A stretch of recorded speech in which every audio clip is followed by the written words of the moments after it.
اور لوگ دو معاملات کو ایک کر دیتے ہیں۔ فاطمہ زہرا نے دو دعوے پیش کیے، ایک دعویٰ فدق کا تھا، ایک دعویٰ اپنی وراثت کا تھا۔ اس کو لوگ ایک کر دیتے ہیں۔ یہ دو الگ الگ معاملے ہیں۔ فدق کا دعویٰ الگ ہے، وراثت کا دعویٰ الگ ہے۔ لوگ کہتے ہیں اس کی اہمیت کیا ہے، اس کو کیوں پڑھا جائے؟ اس کی اہمیت بہت ہے۔ یہ مسئلہ جائیداد کا مسئلہ نہیں ہے، یہ مسئلہ پراپرٹی کا مسئلہ نہیں ہے، یہ مسئلہ ایک قیمت اسس کر کے اس کے ویلیویشن کا مسئلہ نہیں ہے۔ یہ مسئلہ جو ہے یہ بہت دور تک جاتا ہے۔ فاطمہ کی صداقت کا مسئلہ ہے یہ، اور صداقت فاطمہ سے مسئلہ بنتا ہے صداقت قرآن کا، اور صداقت قرآن سے مسئلہ بنتا ہے صداقت اسلام کا۔ اس مسئلے کو سمجھ لیجئے آپ کہ کتنا امپورٹنٹ مسئلہ ہے۔ اس لیے کہ اگر فاطمہ نے غلط بیانی کی تو آیہ تطہیر نے غلط اعلان کیا۔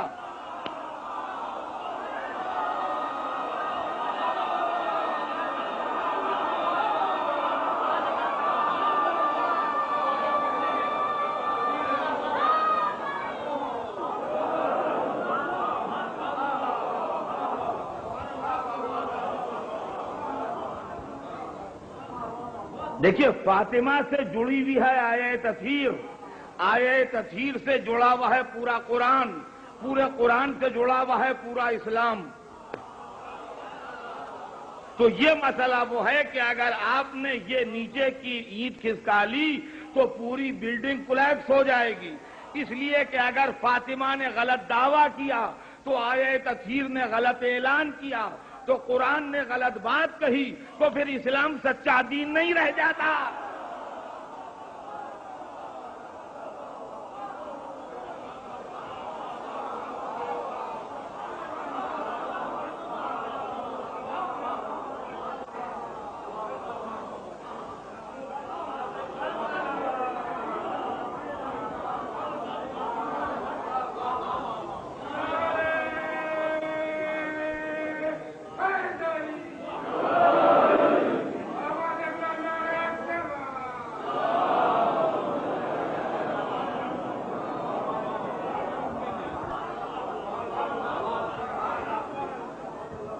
غور فرمائیے گا آپ،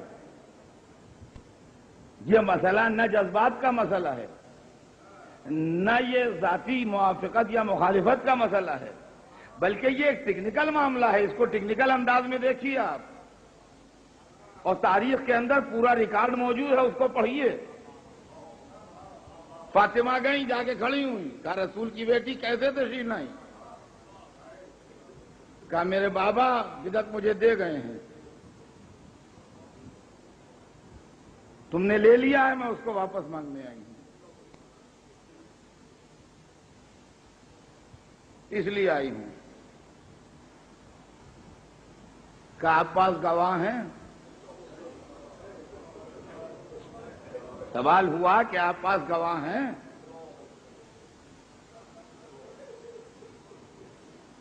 میں ہاتھ جوڑ کے عرض کروں گا میری شہزادی پلٹ آئیے، بات ہو گئی بس۔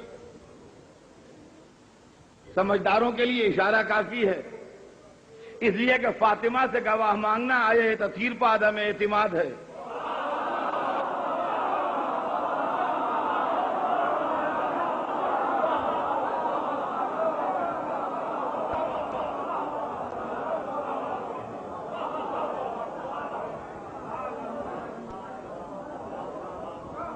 گواہوں کے ذریعے عدالت کیا سمجھنا چاہتی ہے؟ گواہ کیوں ہوتے ہیں؟ محض یہی تو کہ عدالت اس کا اطمینان کرنا چاہتی ہے کہ یہ جو دعویٰ کر رہا ہے یہ صحیح بات کہہ رہا ہے۔ تو گواہوں کے ذریعے سے صداقت ہی تو ثابت ہوتی ہے نا۔ بس بی بی پلٹ آئی، یہ بات ہو گئی۔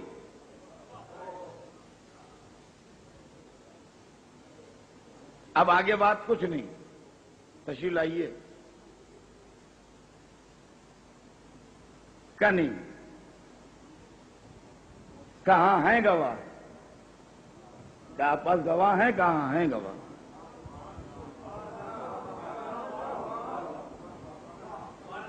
کیا پیش کیجئے؟ سب سے پہلے علی نے بڑھ کے گواہی دی. میرے ابن عم رسول اللہ نے ان کو دے دیا تھا فدق. میں گواہی دیتا ہوں.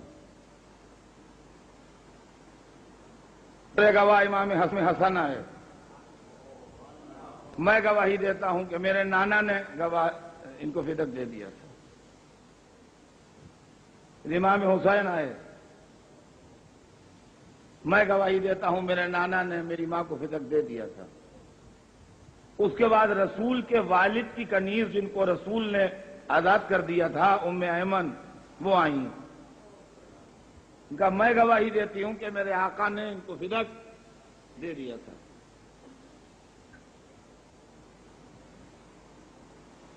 کا بس یہی 4 گواہ. گواہوں پر جرا شروع ہوئی. عدالت نے کہا ہم ان گواہوں کی گواہی کو کافی نہیں سمجھتے. علی کی گواہی کو ہم نہیں مانتے اس لیے کہ میاں بیوی کا مسئلہ الگ الگ نہیں ہے. حسنین کی گواہی کو 2 وجہوں سے رد کرتے ہیں. ایک تو ماں اور بیٹے کا مسئلہ الگ نہیں ہے اور دوسرے یہ بچے ہیں ابھی لہذا ہم بچوں کی گواہی ایکسپٹ نہیں کی جاتی ہے. ام ایمن کی گواہی کو ہم ایکسپٹ کرتے ہیں مگر یہ اکیلی ایک عورت ہیں. یا 3 عورتیں اور ہوتی یا ایک عورت اور ایک مرد اور ہوتا. چونکہ گواہوں کا کورم پورا نہیں ہے لہذا یہ کیس خارج کیا جاتا ہے. شہزادی غلاموں کی جان نثار اگر آپ کی کوئی سگی بہن کہی جا سکتی ہے تو وہ شریعت محمدی ہے. اگر آپ کی کوئی سگی بہن فرض کی جا سکتی ہے تو وہ شریعت محمدی ہے. اس لیے کہ جس گود میں آپ پلی اسی گود میں وہ پلی.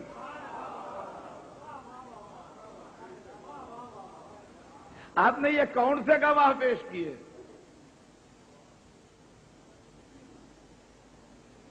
ارے سلمان و ابوذر کو گواہی میں پیش کرتی,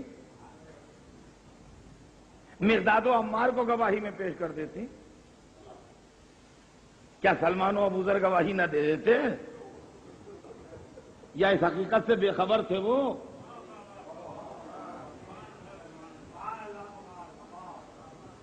کیا عمار و مقداد گواہی نہ دے دیتے؟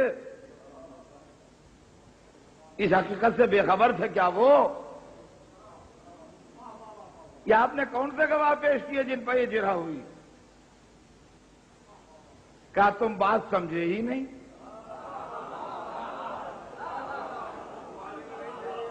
مجھے سبق پڑھا رہے ہو؟ مجھے سبق پڑھا رہے ہو؟ تم بات سمجھے ہی نہیں. میں نے کون سے گواہ پیش کیے ہیں سوچو تو صحیح. جو ایک دفعہ خدا کی گواہی میں آئے, ایک دفعہ رسول خدا کی گواہی میں آئے.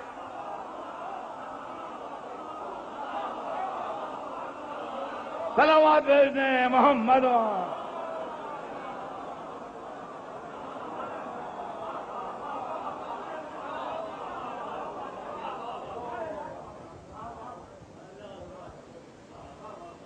ذرا پہچانیے گا مسئلے کو. یہ مسئلہ بڑا پیچیدہ ہے اور بڑا نازک مسئلہ ہے. اس کو غور کیجئے کبھی آپ.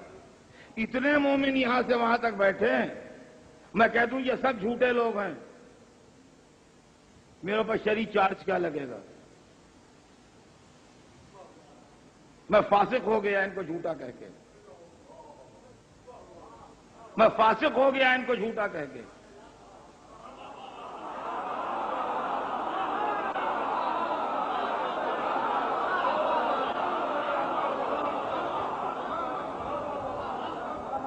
میرے پیچھے نماز نہ پڑھیے, میری گواہی قبول نہ کیجیے. میں چاند کہوں دیکھا تو نہ مانیے. میں نے اتنے آدمیوں کو جھوٹا کہا ہے, میں فاسق ہوں. لیکن مسجد میں جانے سے آپ مجھے نہیں روک سکتے. مسجد میں جانے سے نہیں روک سکتے آپ مجھے نماز پڑھنے سے. فاسق بھی نماز پڑھ سکتا ہے, مسجد میں جا سکتا ہے.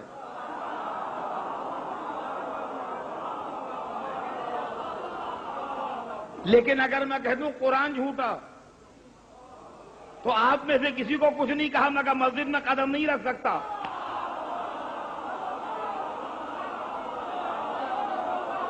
صلوات بر محمد و آل.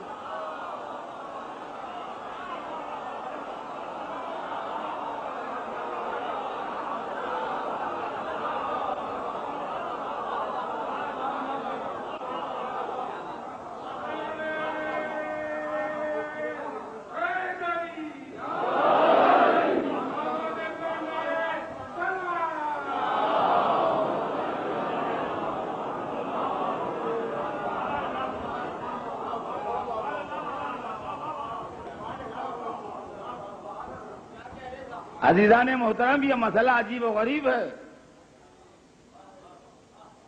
یہ کیا مسئلہ ہے؟ ہمارے دل میں الجھن ہوتی ہے. ہم بھی مسلمان ہیں اور ہم 1400 برس بعد کے مسلمان ہیں. ہم صرف جنت کے لیے مسلمان ہیں, کچھ رسک لے کے مسلمان ہیں.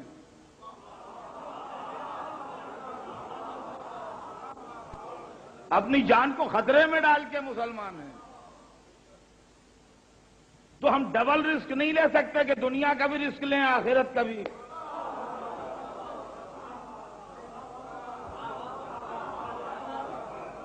سوال یہ عالم اسلام میں اعتبار کس پر کریں؟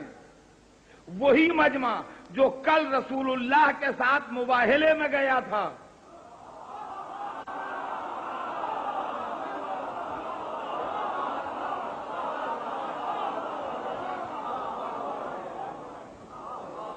وہی مجمع آیا ہے, اور مباہلے میں بھی خود سے نہیں گیا تھا, خدا نے بلوایا تھا تو گیا تھا.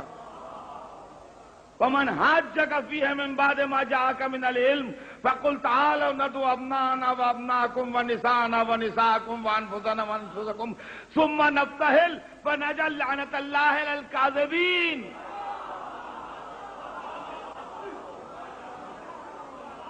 مباہلے میں جو لڑائی تھی وہ تیر و تلوار کی لڑائی نہیں تھی, وہ سچے اور جھوٹے کی لڑائی تھی. مباہلے کی لڑائی تیر و تلوار کی لڑائی نہیں تھی, لشکر و فوج کی لڑائی نہیں تھی, نیزے و سنا کا مقابلہ نہیں تھا, وہ سچے اور جھوٹے کی لڑائی تھی. مباہلے میں جو لشکر ہارے وہ جھوٹا ہے, جو جیتے وہ سچا ہے.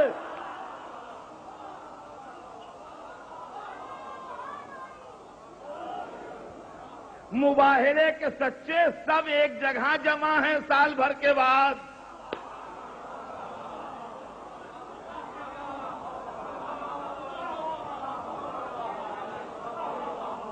یہ سید عالم کیا کر رہی ہیں آپ؟ کا صبح قیامت تک کے لیے دلیلوں کو قوت دے رہی ہوں. ہم یہ سوچتے ہیں کہ اگر رسول کے اتنے قریبی لوگ بھی پراپرٹی کے لیے غلط بیانی سے کام لے سکتے ہیں تو بھروسہ کس پر کریں؟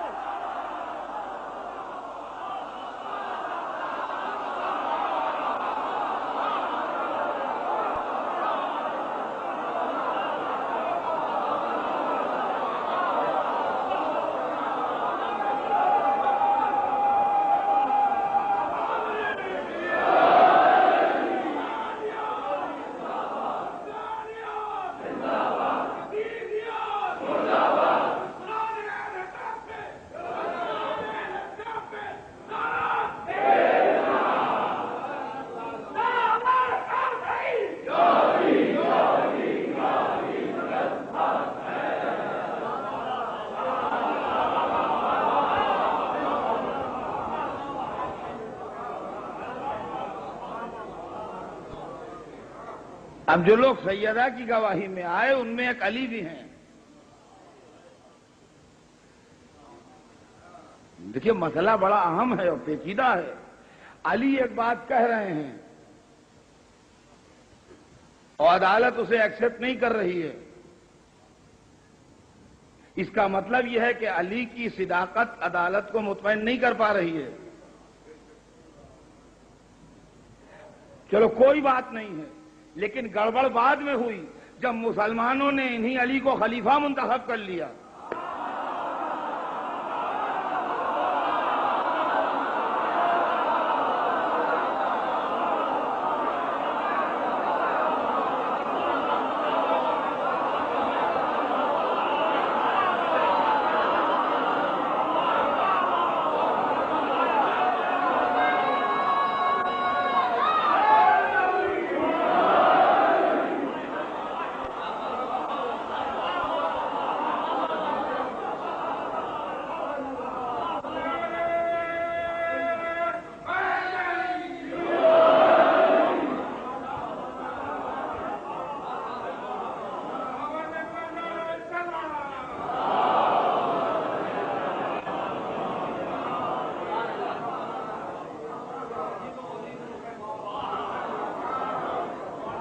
دوسرے دو گواہ حسنین ہیں جن کے لیے رسول یہ کہہ کے گئے ہیں یہ دونوں جوانان جنت کے سردار ہیں.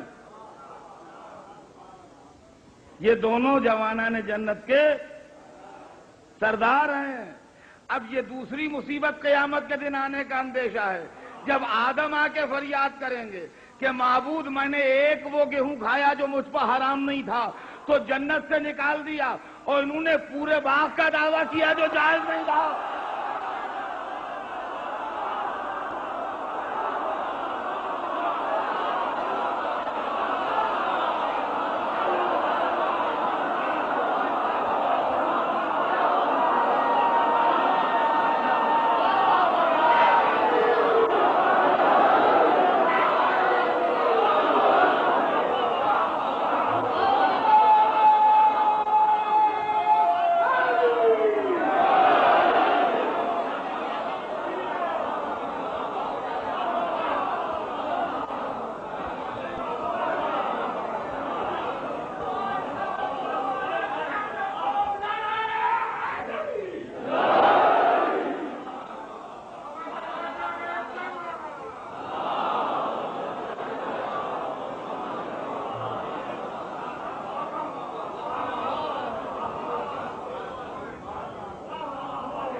عجیب و غریب منزل ہے.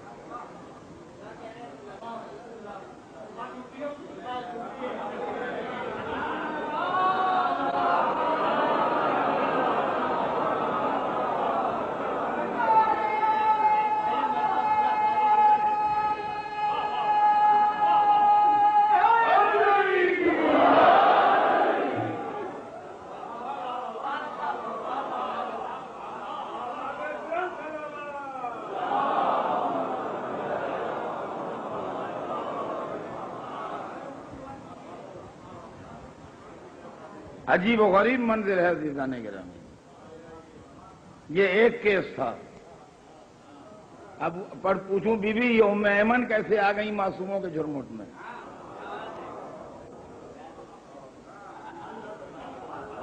یہ بڑی محترم بی بی ہیں معلوم ہے، مگر اس مجمع میں کچھ عجیب لگ رہا ہے ان کا آنا. کیا ذرا دیر ٹھہر جائے، ان کا آنا ابھی پتہ لگے گا. میں سمجھ کے لائی ہوں. فوراً دوسرا دعویٰ، یہ کیس خارج ہوا عدالت سے. دوسرا کیس دائر کیا کہ اچھا میرے باپ کی میراث دو مجھے.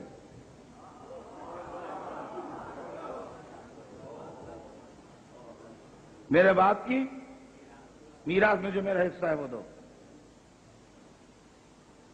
کہا بی بی بڑی معذرت کے ساتھ ہم نے آپ کے بابا سے یہ سنا ہے کہ انہوں نے فرمایا کہ ہم گروہ انبیاء نہ وارث ہوتے ہیں نہ وارث بناتے ہیں، بلکہ جو چھوڑ جاتے ہیں وہ صدقہ ہوتا ہے.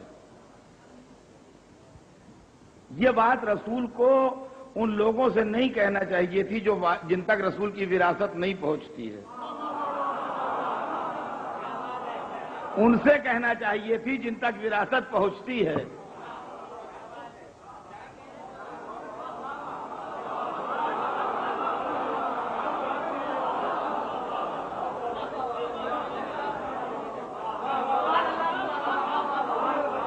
میری وراثت کا معاملہ ہے، مجھے اپنے بیٹوں سے کہنا چاہیے۔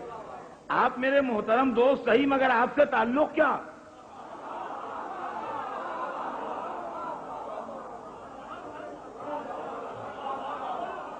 تو یہ بات تو خود رسول اللہ کو اپنی بیٹی سے کہنا چاہیے تھی کہ بیٹا ہم گروہ انبیاء نہ وارث ہوتے ہیں نہ وارث بناتے ہیں، بلکہ جو چھوڑ جائے وہ صدقہ ہوتا ہے۔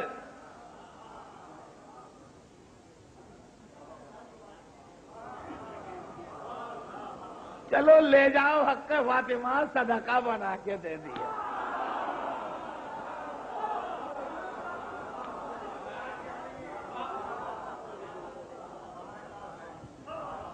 اور فوراً سیدہ نے کہا سبحان اللہ، تم نے کتنے جلدی میرے باپ کے اوپر اتہام باندھا، کیا میرا باپ خلاف قرآن کہے گا؟ اور قرآن میں وَوَرَثَ سلیمان داؤد، سلیمان داؤد کے وارث ہوئے، اور قرآن میں جناب زکریا کی دعا ہے کہ مجھے اولاد دے یرثنی ویرث من آل یعقوب، جو میری وارث ہو اور آل یعقوب کی وارث ہو۔ سلیمان بھی نبی، داؤد بھی نبی، یحییٰ بھی نبی، زکریا بھی نبی۔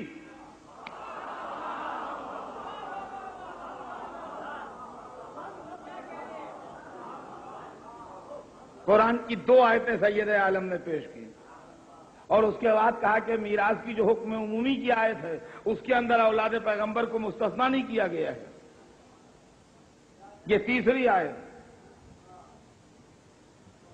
کیا میرے باپ خلاف قرآن کہیں گے؟ تو یہ نہیں عرض کر سکتے مگر یہ کہ ہم نے سنا ہے۔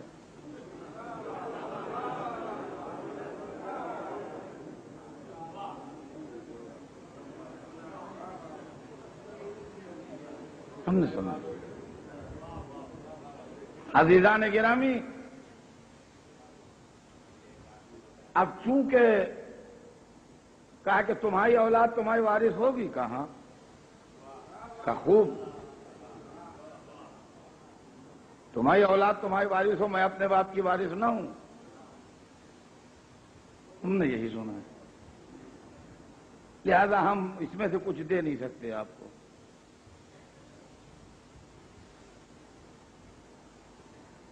معصوم عالم، یہ کیس بھی خارج ہو گیا،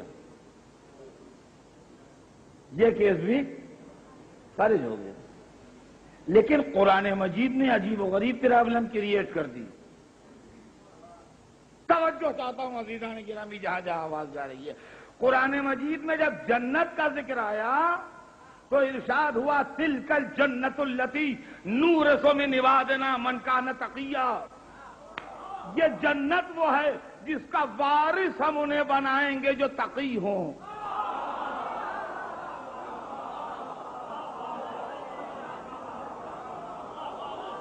یہ جنت وہ ہے جس کا وارث ہم انہیں بنائیں گے۔ تلک الجنت التی، سورہ مریم کی آیت ہے، جس کا دل چاہے پڑھ لے۔ تلک الجنت التی نورثو، نورثو، ہم وارث بنائیں گے۔ تلک الجنت التی نورثو، ہم وارث بناتے ہیں، ہم وارث بناتے ہیں اس جنت کا ان کو جو تقی ہیں، اللہ سے ڈرنے والے ہیں۔ قرآن میں اللہ بول رہا ہے جو خالق الفاظ ہے، مالک بنائیں گے، عطا کر دیں گے، ہبا کر دیں گے، دے دیں گے، جو لفظ چاہتا استعمال کرتا، مگر اس نے استعمال کیا لفظ وراثت کہ ہم وارث بنائیں گے،